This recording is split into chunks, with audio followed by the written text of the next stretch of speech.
Hello everyone. So in the Android Studio latest version, they having one option that you can directly connect your device through Wi-Fi. So for connecting the Wi-Fi, your Wi-Fi device and your laptop, both Wi-Fi should be same. So how to connect this? Here one scanner will get QR code. So we have to scan. So how to scan? First, we'll go to our setting. In that we'll go to developer option.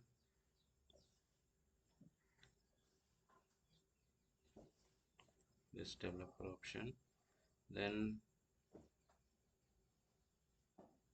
here wireless, this wireless debugging should on, allow. Then we should click on that. Here option is coming.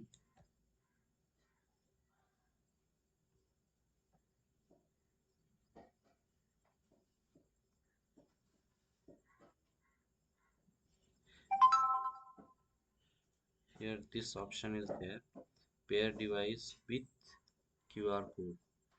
Okay, so click on that. Then I'll do the scanning. So yes, got connected. Okay, it's very easy. Now you can run directly.